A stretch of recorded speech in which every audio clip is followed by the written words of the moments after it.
The alert came at 0300 hours, waking everyone on Lunar Defense Station Sejong. Commander Park Min-jun rushed to the communications center, his heart racing. The technicians stood frozen, staring at their screens. Something massive had entered the solar system. "Sir, you need to see this," whispered the lead technician. Her hands shook as she pointed at the display. On the screen, 30 enormous ships hung in space beyond Neptune. They were unlike anything humanity had ever built. Each vessel stretched over 2 kilometers long, covered in dark metal that seemed to absorb light itself.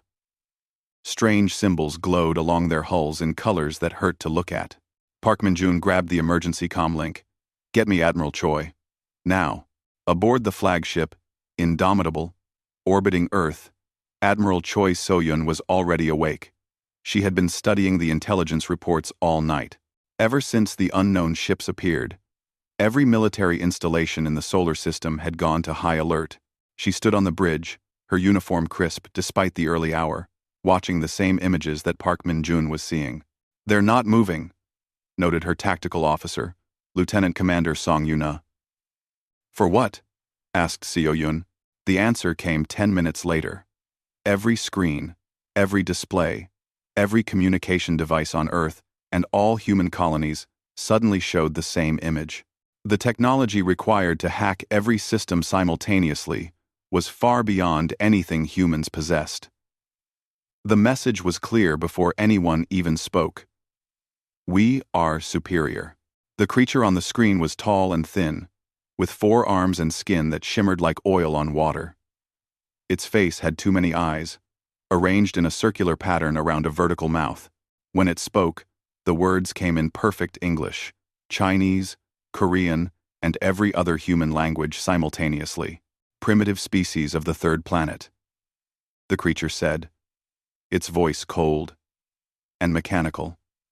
"I am Archon Vexislar of the Vraxian Galactic Empire. Your world has been catalogued and assessed. You are hereby ordered to surrender all military assets and accept incorporation into the Empire as a tributary species." Seo-yun felt her jaw tighten. Around her, the bridge crew sat in stunned silence. The Archon continued. "You have 7 of your planetary rotations to comply. Dismantle all weapons. Prepare your leaders for processing.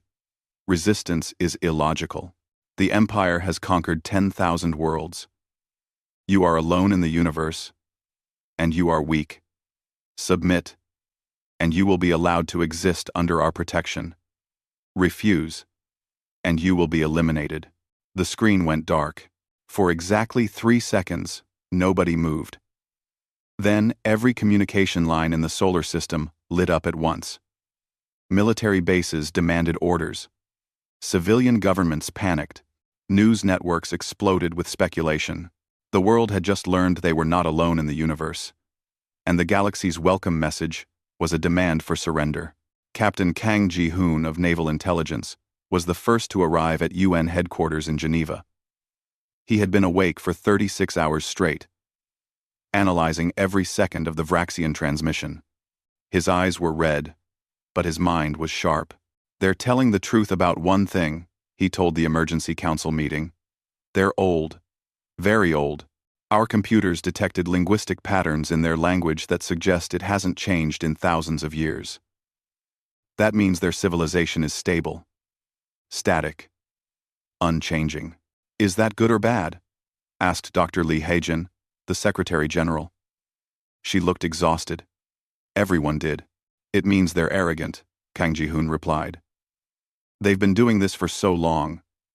They don't adapt anymore. They just follow the same pattern over and over. Send the ultimatum.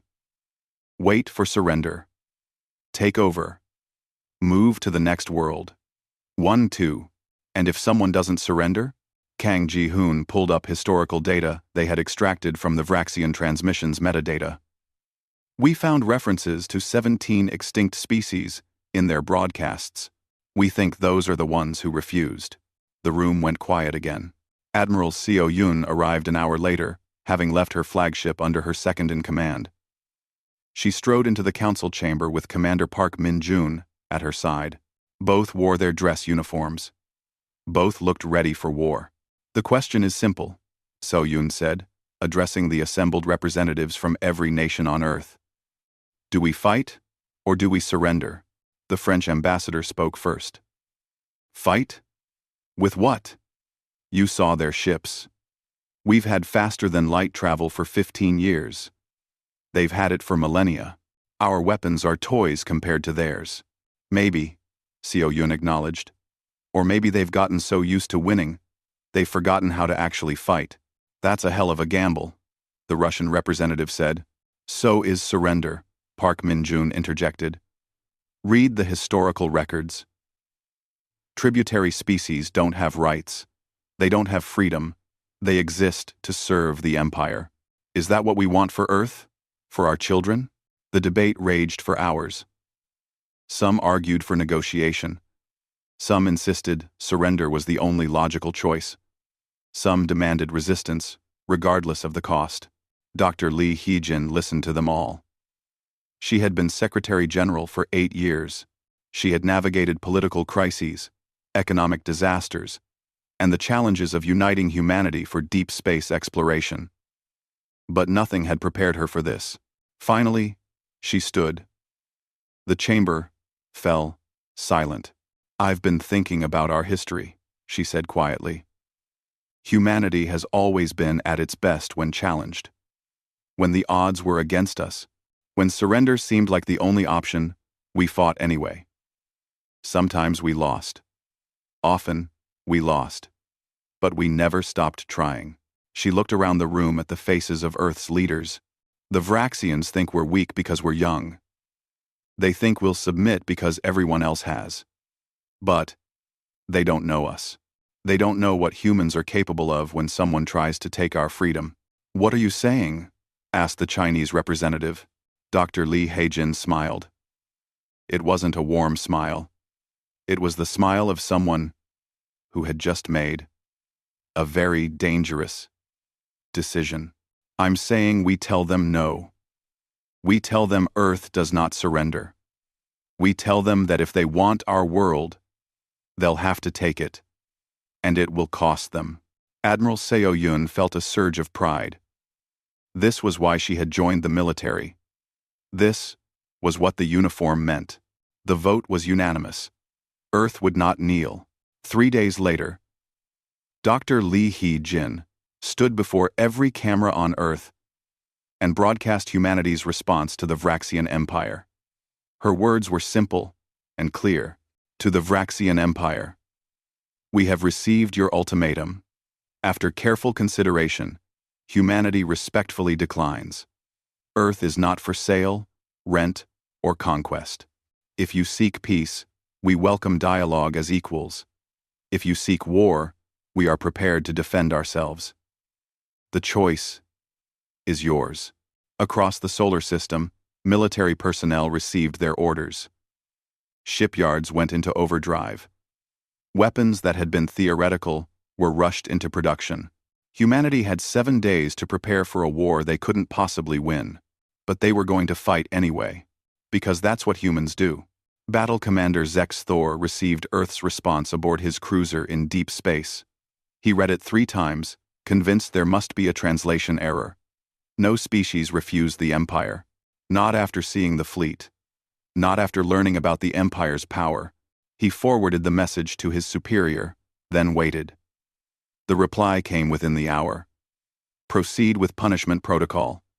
Send 30 ships to demonstrate Imperial power. Destroy military installations. The primitives would reconsider once they saw their cities burning. Zex Thor selected his vessels carefully. 30 was more than enough. These humans had barely left their star system. They probably used chemical rockets and ballistic weapons. This would be over in hours. On Mars colony, alarms began screaming. The 30 Vraxian ships had entered the inner solar system, heading straight for the human defensive line. Commander Park Min-jun stood in the command center, watching the approaching enemy fleet. "They're not even hurrying," he said quietly. "Look at their speed. They think this is routine. Maybe it is, replied his tactical officer. For them, Park Min-jun shook his head. They're about to learn something. Get me Admiral Choi. Admiral Seo-yun watched the Vraxian fleet from her position aboard the Indomitable. Her small defensive force consisted of 8 ships. Against 30 alien vessels with superior technology, the odds looked impossible. The news networks were already calling it a suicide mission, but Seo-yun knew something the Vraxians didn't. Those 8 human ships weren't normal vessels. They were test beds, experimental platforms, loaded with weapons that had never been used in real combat. Weapons designed by a species that had spent thousands of years perfecting the art of killing each other. Distance, she asked calmly. 4 million kilometers and closing, reported Lieutenant Commander Song Yu-na from her tactical station. They're maintaining their sphere formation. Still, no indication they consider us a threat. Good, Seo-yun said. Let them stay confident. Weapons status?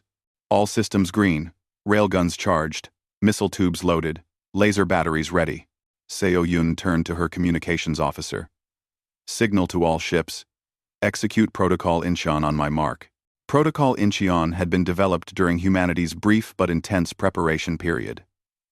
Every military strategist on Earth had contributed. They studied historical battles, where smaller forces defeated larger ones. They analyzed alien psychology from the limited data available. They designed tactics, specifically, to counter the Vraxians' traditional formations. The Vraxian fleet came closer. 2 million kilometers. 1 million. They were moving slowly, deliberately, wanting the humans to see their power and feel despair. They're hailing us, reported the communications officer. Audio. Only. Put it through. Battle Commander Zex Thor's voice came over the speakers. Human vessels, you are ordered to withdraw or be destroyed. This is your only warning. Seo-yun smiled coldly. Tell him we respectfully decline. Again. Seo-yun. Seo-yun. Seo-yun. On the Vraxian flagship, Zex Thor felt something he hadn't experienced in decades of service. Surprise. These primitives were actually going to fight? He almost felt sorry for them. Almost. All ships, he ordered. Target the human vessels.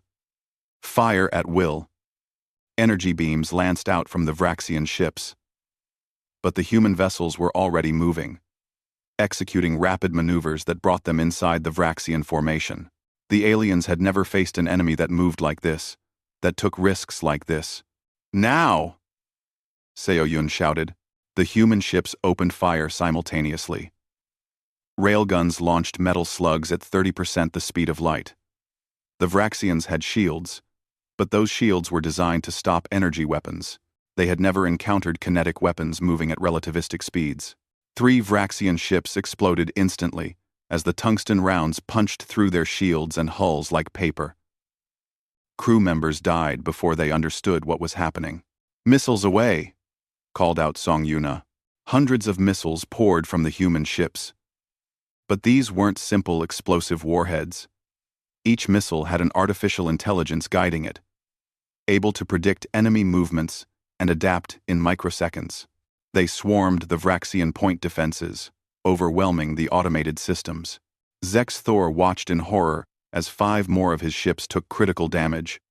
What is this? How are they doing this? His tactical officer had no answers. The Empire's databases had no record of weapons like these. The humans were using technologies the Empire had dismissed as impractical or too dangerous. Return fire. All weapons, Zex Thor screamed. The Vraxian fleet began fighting back in earnest. Energy beams filled space. The human ship Defiant took a direct hit, its shields failing, its hull breaching. But even as it died, its crew launched one final missile salvo. 2 more Vraxian ships went dark. Aboard the Indomitable, Seo-yun coordinated the battle with cold precision. The human vessels concentrated their fire. Nuclear-pumped X-ray lasers, weapons that turned atomic explosions into focused death beams, burned through the shields of Zexus Thor's flagship.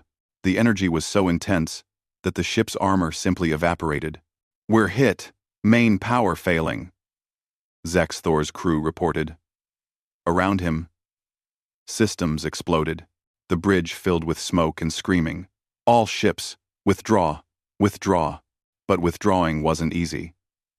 The human ships pursued aggressively, firing constantly. 2 more Vraxian vessels exploded. Another lost power and began drifting. The organized fleet became a panicked rout. Commander Yun Taeyang watched from his stealth frigate Shadow, which had been hiding in Mars's shadow. Now he activated his systems and began broadcasting. Every frequency, every channel, repeating the same message. Footage of the battle. The Vraxian ships burning. The Empire's vessels fleeing. "Let them all see," he said quietly. "Let the whole galaxy know. Earth fights back." The Battle of Mars lasted 47 minutes. When it ended, 23 Vraxian ships were destroyed or disabled. 7 escaped, heavily damaged and running for their lives. The human fleet had lost 2 vessels with all hands, but they had won. On Earth, billions watched the live feeds in stunned silence. They had expected to see their defenders die heroically. Instead, they watched humanity defeat an ancient alien empire. In the UN Emergency Council, Dr. Lee Hai-jin stood before the cameras again. This time, her message wasn't for Earth. It was for everyone who might be watching in the galaxy beyond. "To the Vraxian Empire," she said, her voice steady and strong. "You came to our home and demanded surrender. You threatened our families. You thought we were weak. You were wrong. This is our star system. This is our home, and we will defend it with everything we have." She paused, letting the words sink in. "To any other species watching this, humanity does not seek war, but we will never accept slavery. If you come in peace, we welcome you as friends. If you come as conquerors, you will meet the same fate as the Vraxian fleet." Admiral Seo Yun stood on the bridge of the damaged but victorious Indomitable, looking at the wreckage floating in space. Vraxian ships, torn apart by human weapons. She felt no joy in the victory. Only grim determination. "They'll come back," said Song Yuna quietly. "With more ships. Many more." "I know," Seo Yun replied. "This was just the first punch in a much longer fight. But we landed it. We showed them we're not prey. We're predators too." Across the solar system, human military bases erupted in celebration. But the commanders knew the truth.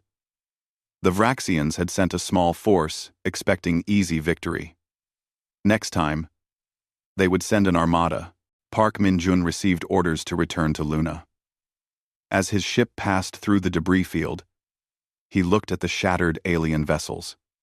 They had been so confident, so sure of their superiority.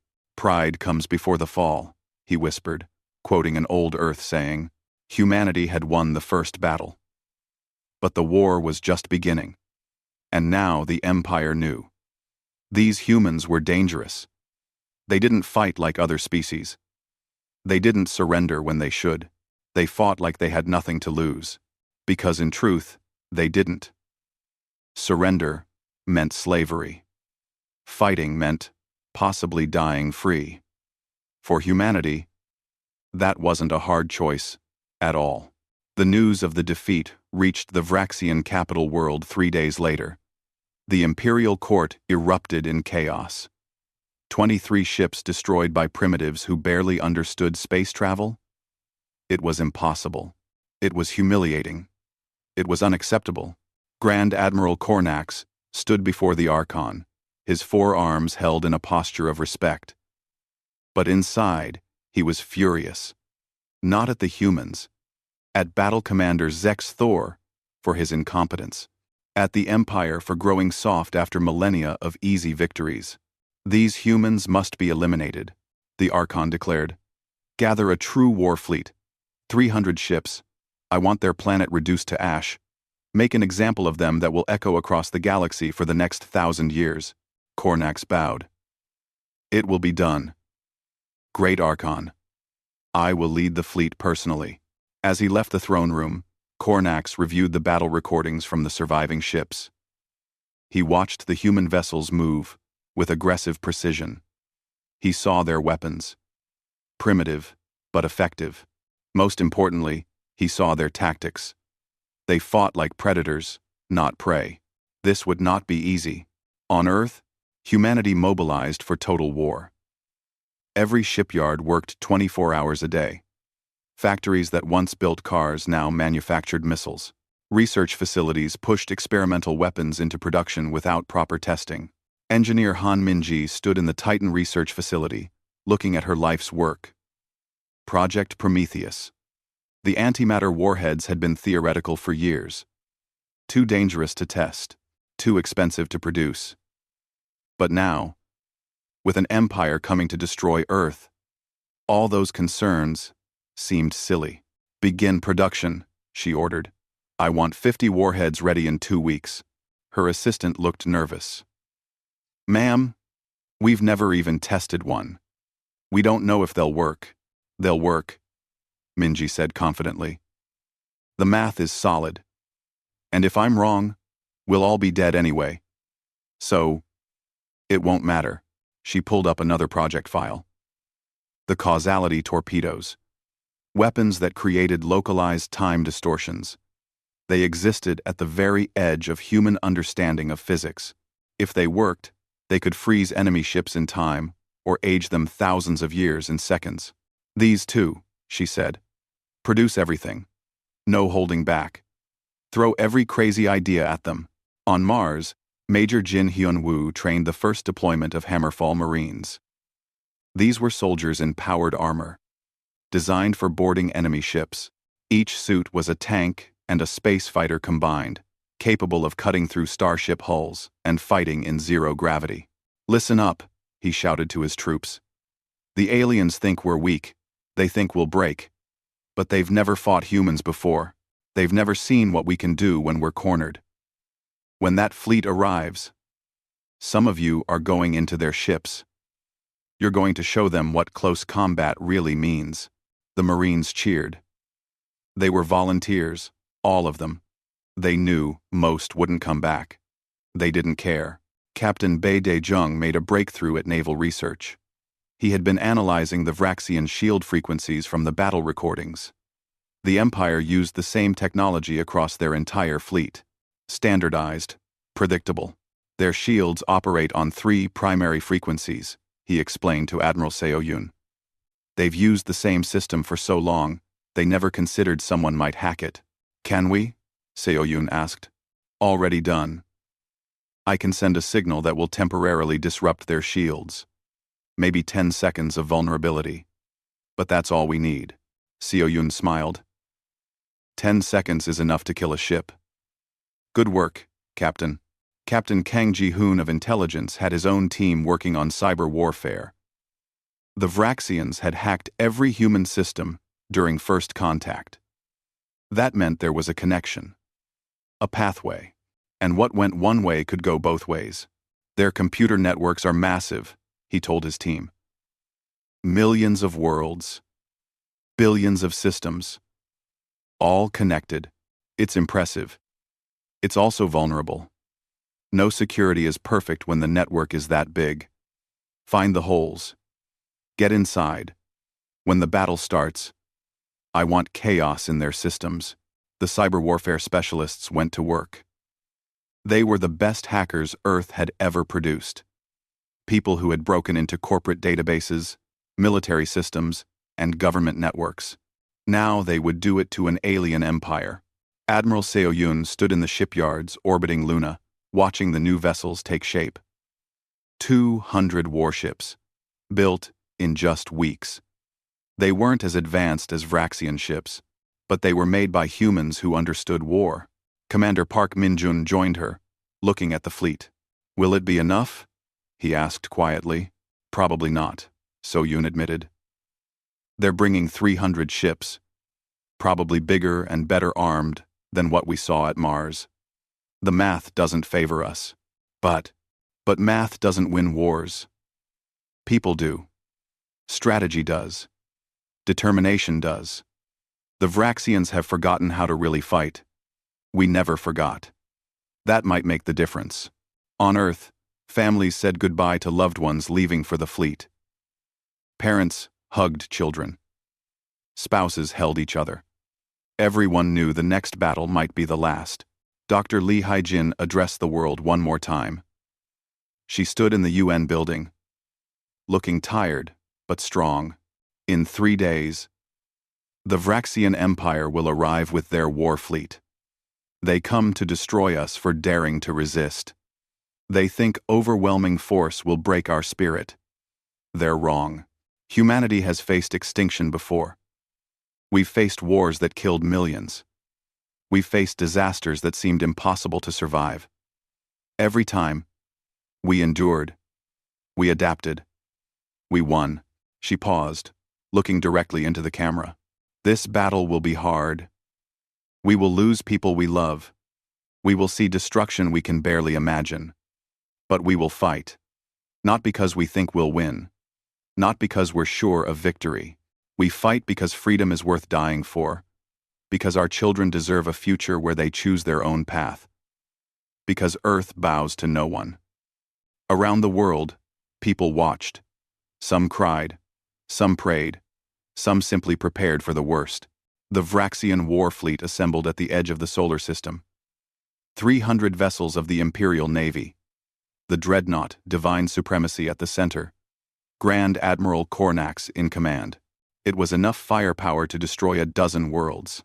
Kornax reviewed the battle plan. They would exit hyperspace near Jupiter, advance in formation, and systematically destroy every human military asset.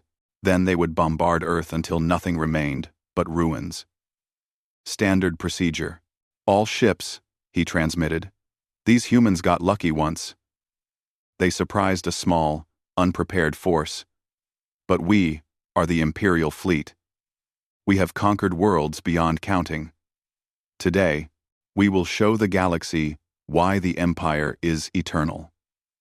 Prepare for jump to target system. The fleet engaged their hyperdrives. Space warped around them. In moments, they would arrive at Earth, and humanity would be waiting. Admiral Seo Yun stood on the bridge of the Indomitable, now repaired and upgraded with every weapon humanity could produce. Around her, 200 ships formed attack wings. Not defensive formations, attack formations. Enemy fleet entering the system, reported Song Yuna, counting 300 contacts. They're coming out near Jupiter, just like we predicted. Good, Seo Yun said calmly. Signal all ships. Execute Operation Last Stand. It wasn't really called Last Stand. That would have been too depressing. The actual name was Operation Thunderstrike. But everyone knew what it meant. This was it. Humanity's stand against an empire. Win or die. Commander Park Min-jun, now commanding his own destroyer, received the signal. His crew looked at him, waiting for words of wisdom or courage. Remember Mars, he said simply. We've already proven we can hurt them. Today, we prove we can beat them. All weapons free. Let's show these aliens what humans do best. His crew grinned.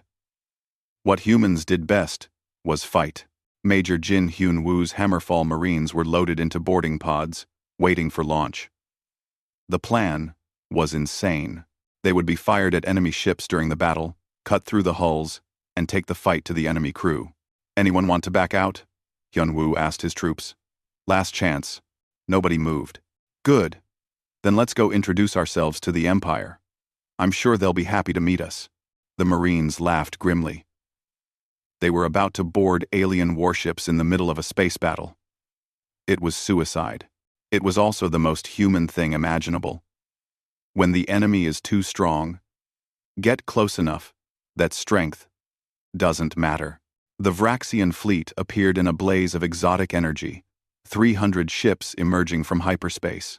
Grand Admiral Kornax immediately scanned for the human fleet, expecting them to be cowering near their homeworld.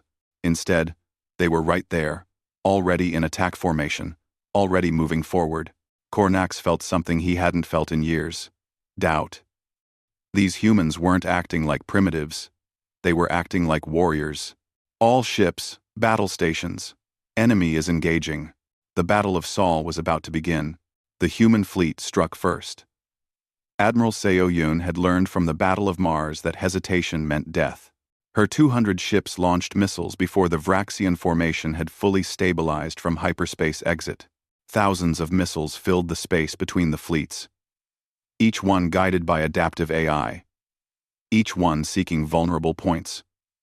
The Vraxians activated their point defenses, shooting down hundreds, but not enough. Never enough. Explosions blossomed across the Vraxian fleet. Shields flickered and failed. 3 ships took critical damage in the opening seconds. Grand Admiral Cornax watched in shock as his organized formation broke apart, ships scrambling to avoid the missile swarm. "Return fire. All batteries," he ordered. The Vraxian fleet responded. Energy beams powerful enough to vaporize mountains lanced across space. The human destroyer, Valor, took a direct hit and exploded instantly. Then, the Courage. Then, the Persistence. 3 ships gone in as many seconds. But the human fleet didn't slow down. They accelerated, closing the distance. "They're charging us?" Cornax couldn't believe it. "That's suicide." His tactical officer studied the display. "Admiral, their formation is designed for close combat. They want to fight at point-blank range, where our size advantage doesn't matter." Commander Park Min-jun piloted his destroyer Soul's Pride directly at a Vraxian battleship. His crew worked frantically, managing power between weapons, shields, and engines. Energy beams scorched their hull, but they kept coming. "Railguns fire," Park Min-jun commanded. Tungsten slugs moving at a third of light speed hammered the Vraxian ship. Shields absorbed some of the impact, but the kinetic energy was enormous. Armor crumpled. The battleship shuddered and began to list. Missiles away. Nuclear-tipped missiles followed the railgun strikes, finding the weak points. The battleship's fusion reactor went critical. The explosion was visible from Earth. Lieutenant Commander Song Yu-na coordinated the fleet's point defense from the Indomitable. The Vraxians were firing back with everything they had. Keeping track of every threat, every trajectory, required superhuman concentration. Or rather, it required a computer system designed by humans who had spent decades playing real-time strategy games. Incoming fire, Sector 7. Routing defense grid Delta. Target prioritization. Complete. Engaging. Laser batteries swiveled and fired. Missiles detonated before reaching their targets. But there were too many. The frigate, Determination, took 3 hits and broke apart. The cruiser Defiant lost its engines and began to drift. "We're taking heavy casualties," Song Yuna reported. "I know," Seo Yun said grimly. "But so are they." Execute Phase 2. Captain Kang Ji-hoon sat in a darkened cyber warfare center, his team surrounding him. They weren't at the battle. They were on Luna, plugged into the most powerful computers humanity had ever built. But their attack was just as deadly. "We're in," one of his specialists announced. The Empire's mistake was assuming their network was secure because it was alien. But mathematics was universal. Code was code. And humans were very good at breaking things. "Plant the virus," Kang Ji-hoon ordered. "Make them blind." Across the Vraxian fleet, communication systems began glitching. Targeting computers reported false data. Ships received contradictory orders. It wasn't enough to cripple them, but it created chaos. And in battle, chaos was deadly. Grand Admiral Cornax noticed the problems immediately. "What's happening? Why aren't my ships responding properly?" "Unknown interference, Admiral. Communications are degraded. Recommend switching to backup systems." "Do it." But the backup systems were already infected too. The humans had been thorough. Captain Bei Daejung activated his shield disruption signal. The carefully calculated frequency propagated across the battlefield. For exactly 10 seconds, every Vraxian shield in range flickered and weakened. 10 seconds doesn't sound like much. In a space battle moving at relativistic speeds, it's an eternity. The human fleet had been waiting for this exact moment. Every ship fired simultaneously. Railguns, lasers, missiles, everything. The Vraxians, suddenly vulnerable, took devastating damage. 6 ships exploded. 8 more were crippled. Shield disruption ended, Bei Daejung reported. Recharging for next pulse. Excellent work, Captain, Seo Yun responded.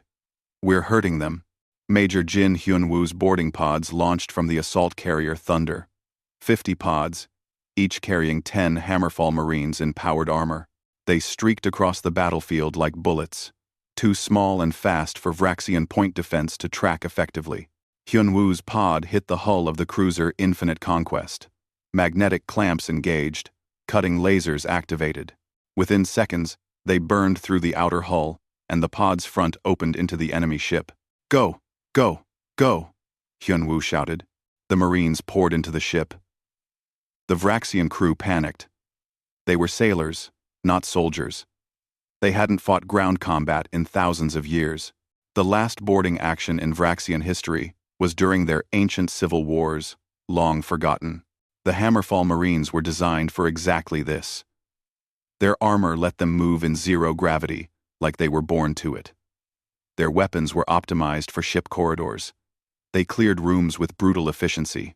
Bridge is 3 decks up, Hyun-woo directed his team. Move. They encountered Vraxian security forces. The aliens had energy weapons and superior numbers, but they fought like they were training, not like they were desperate. The Marines fought like they were dying anyway, so they might as well take the enemy with them. The difference showed. The Vraxians fell back. The Marines advanced. Aboard the Divine Supremacy, Grand Admiral Cornax was losing control of the battle.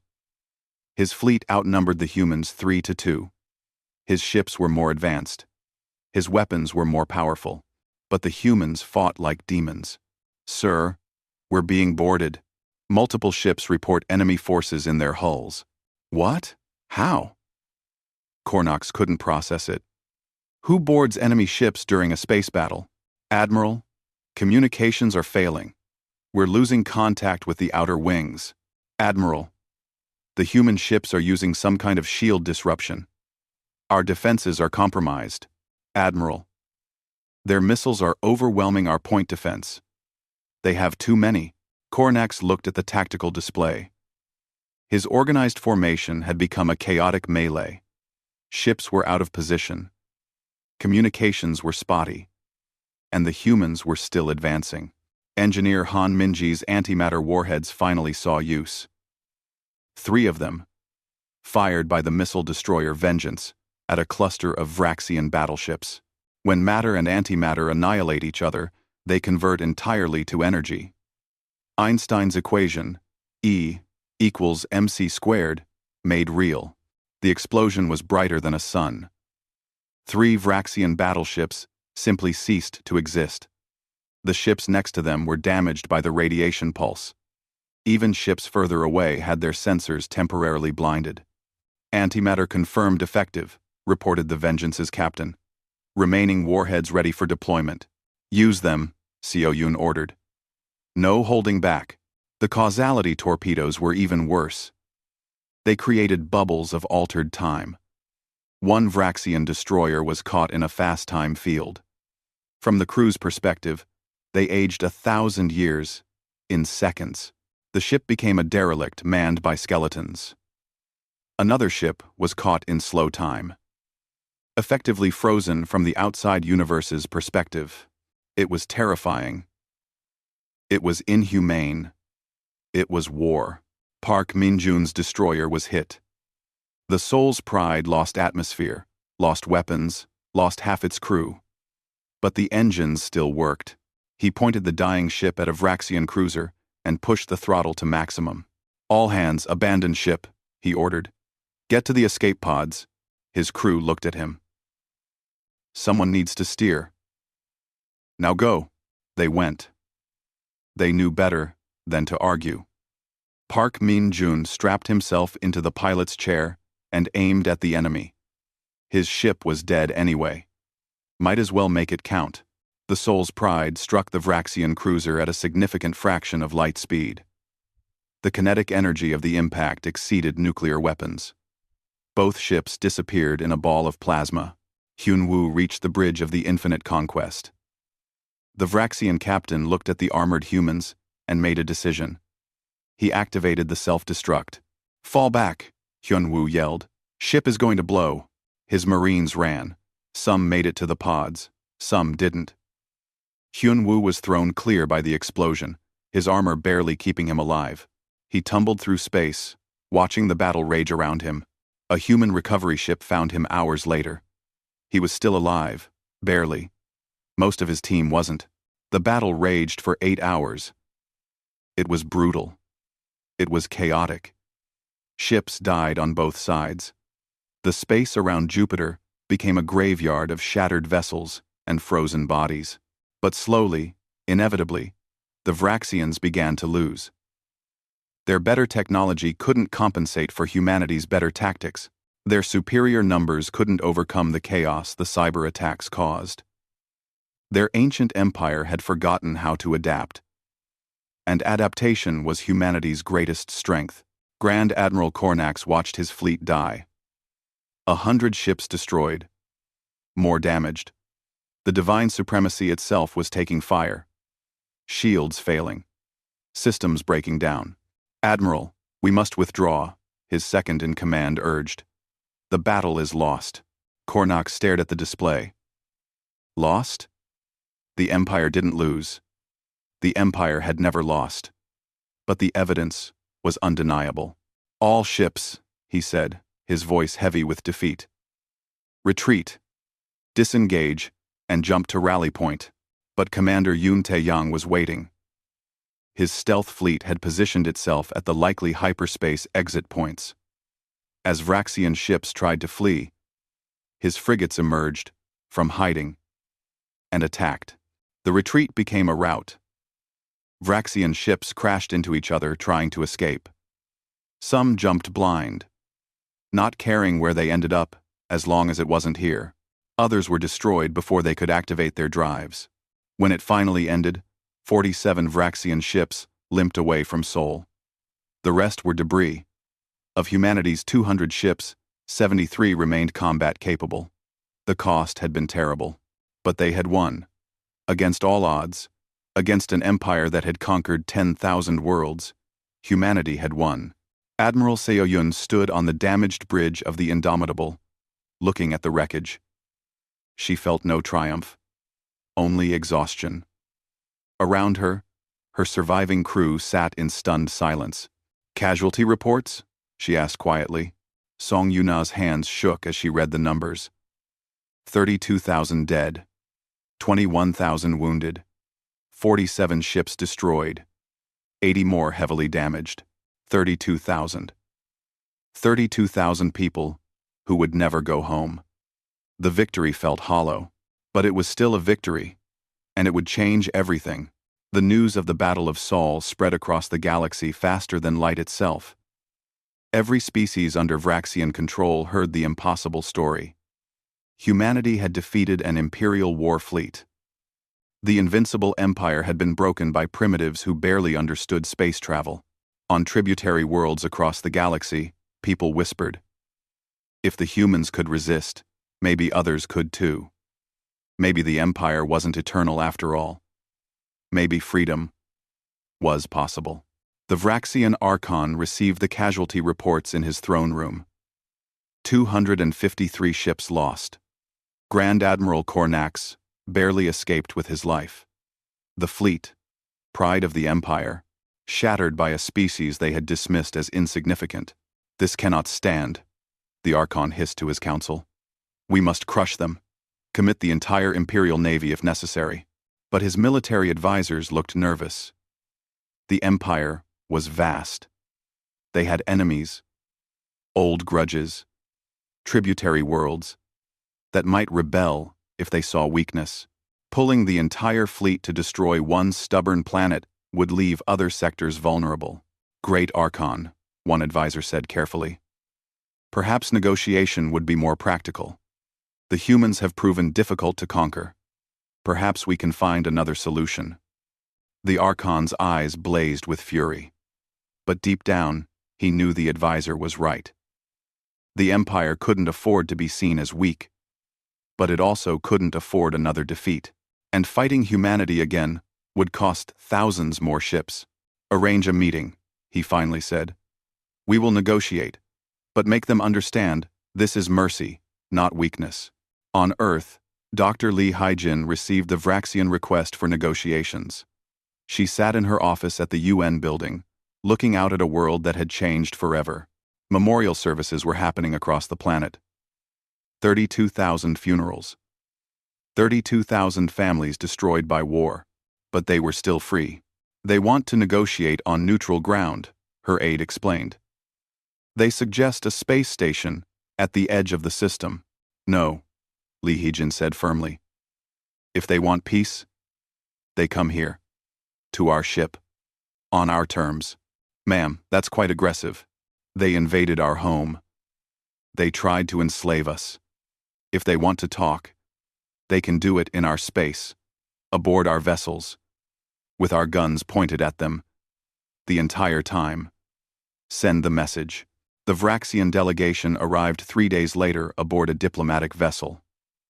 They were escorted by human fighters the entire way. No one was taking chances. The meeting was scheduled aboard the indomitable Admiral Seo Yun's flagship, which still bore the scars of battle. The symbolism was intentional. The Vraxians would negotiate in a ship that had helped destroy their fleet. Admiral Seo Yun stood at attention as the Vraxian diplomats came aboard. They looked uncomfortable in their ornate robes, clearly unused to being on enemy ships. Good. Let them be uncomfortable. Dr. Lee Haijin arrived, flanked by Admiral Seo Yun and Captain Kang Ji-hoon. The message was clear. Earth's leaders stood with their warriors. The Vraxian chief diplomat was an elderly female named Rixvara. She had negotiated 1,000 treaties for the Empire. But never like this. Never from a position of weakness. Secretary General, she began, her translator rendering her clicks and hisses into Korean. The Empire acknowledges the unexpected outcome of recent hostilities. We are prepared to discuss terms of peace. Good, Lee Haijin replied. Here are our terms. Earth maintains complete sovereignty. No tribute. No imperial oversight. No restrictions on our military or expansion. Any attack on human vessels or colonies by any imperial force will be considered an act of war. And we will respond accordingly. Rixvara's multiple eyes widened. You cannot be serious. You expect us to simply accept you as equals? No. Admiral Seo Yun interjected. We don't expect anything. We're telling you how it's going to be. You can accept it, or you can try to fight us again. How did that work out for you last time? The Vraxian diplomat bristled. The Empire is ancient and powerful. You destroyed one fleet. We have thousands of ships. Captain Kang Ji-hoon stepped forward. Would you like to see footage from the battle again?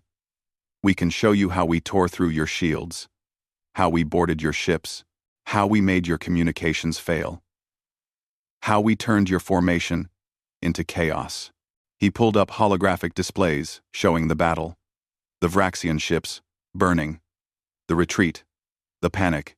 You sent 300 ships to crush us, Kang Ji-hoon continued. 47 escaped. We know your empire is big, but can you afford to lose thousands of ships trying to defeat us? What happens to your other territories when your fleets are destroyed? How many tributary worlds will see their chance and rebel? Rixvara was silent. Everything the human said was true. The Battle of Seoul had already inspired uprisings on 3 worlds. The Empire was spreading itself thin, trying to maintain control. What you're asking is unprecedented, she finally said. So was our victory, Lee Haijin replied. But here we are. The galaxy has changed, Ambassador. The age of unchallenged empire is over. You can adapt to the new reality, or you can be swept away by it. The negotiations lasted 3 days. The Vraxians tried to save face with minor concessions. They wanted humanity to acknowledge imperial supremacy in some symbolic way. They wanted restrictions on human military expansion. The human delegation refused everything. Their position was simple: complete sovereignty or continued war. On the third day, Rixvara received authorization from the Archon. The Empire would accept Earth's terms. It was the first time in 4,000 years that the Empire recognized another species as equals. The treaty was signed aboard the Indomitable. Images were broadcast across the galaxy. Dr. Li Heijin and Ambassador Rixvara, standing together, signing humanity's independence. "Let this be remembered," Li Heijin said during the ceremony. "When Earth was threatened, we did not submit. When we were told we had no choice, we chose freedom. When we were told we would lose, we fought anyway. This treaty is not just for Earth. It's a message to every species in the galaxy. You are not powerless. You are not alone. And slavery is not inevitable." The Vraxian delegation left shortly after. They would not be friends with humanity. But they wouldn't be masters either. Captain Bei Daejung continued his research, now with access to damaged Vraxian ships for study. His team reverse-engineered Imperial technology while developing uniquely human innovations. Within months, Earth's shipyards were producing vessels that combined the best of both approaches. "We're not just catching up," he reported to Admiral Seo Yun. "In some areas, we're surpassing them. They became stagnant. We're still evolving." Engineer Han Min-ji worked on the next generation of weapons. The antimatter warheads had proven effective, but dangerous. The causality torpedoes were unreliable. She focused on making them safer, more controllable. Earth's military would be ready if the Vraxians returned. Major Jin Hyunwoo, recovered from his injuries, trained new batches of Hammerfall Marines. His tactics from the Battle of Seoul became standard doctrine. He taught his students the lesson he had learned. When the enemy is stronger, get close enough that strength doesn't matter. Lieutenant Commander Song Yu-na, promoted to commander, took charge of the first deep space exploration fleet. Her mission was to find other species, especially those oppressed by the Empire, to offer them friendship, trade, and if needed, protection. "We can't free the galaxy alone," she told her crew as they prepared to depart. "But we can inspire others. We can show them that resistance is possible. That's what Earth did for me. We proved that the impossible is just something no one has done yet." Her fleet departed on a cloudy morning, heading toward distant stars. Commander Yoon Tae-young's stealth fleet continued their work in the shadows. They monitored Vraxian movements. They ensured the treaty was being respected, and they quietly made contact with resistance movements on tributary worlds, offering advice and occasionally weapons. "We're not trying to start a galactic war," he told his officers. "We're just making sure everyone knows they have options. That freedom is possible. The rest is up to them." Admiral Choi Seo-yoon was promoted to Supreme Commander of the United Earth Space Navy. She oversaw the expansion of humanity's military, the construction of new bases, and the training of new officers. But she never forgot the cost of victory. She visited the memorial on Luna, where 32,000 names were carved into black stone. Every month, she read some of those names aloud. It was her way of remembering that freedom wasn't free, that their victory had been bought with blood. Commander Park Min-jun's name was there, among the others. He had rammed his dying ship into an enemy vessel, saving his crew, but sacrificing himself. Seo-yoon traced his name with her fingers. "We won, Min-jun," she whispered. "We actually won. You would have been proud." Dr. Lee Haijin stood before the UN General Assembly, giving her final speech as Secretary General. She had served during humanity's greatest crisis. Now it was time for someone else to lead them into the future. "When I took this position, Earth was one world among billions. Unknown. Insignificant. Today, we are known across the galaxy. Not because we're the strongest or the oldest, but because we refuse to surrender. We showed the galaxy that courage and determination can overcome any odds. She looked at the assembled representatives. The Vraxian Empire called us primitive. They thought we would break, but they didn't understand humanity. We've faced extinction before. We've fought wars that seemed unwinnable. We've survived disasters that should have destroyed us. Not because we're special, but because we never give up. Ever. The assembly erupted in applause. Li Hejin smiled tiredly.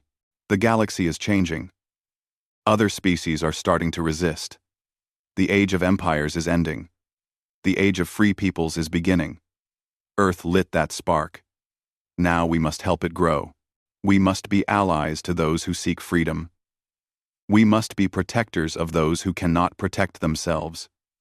And we must never, ever forget. We are free because we were willing to fight for it. The new ships being built in orbit bore names like Defiance, Resistance, Liberty, and Freedom. Each one carried the lesson.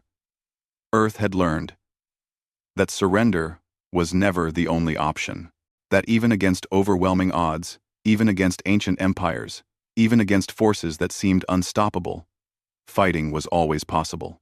And sometimes, fighting was enough to win. Years later, when historians studied this period, they called it the Soul Awakening. The moment when humanity emerged onto the galactic stage, not as servants, but as equals. When one species showed the galaxy that empires could be defeated, but the humans who lived through it had a simpler name for it. They called it the day Earth answered with battleships. Because when the Vraxian Empire ordered Earth to surrender, humanity's response had been clear. No. Never. Not now. Not ever. They had come with ultimatums. Humanity had answered with weapons. They had expected submission. Humanity had given them war. They had thought they were invincible.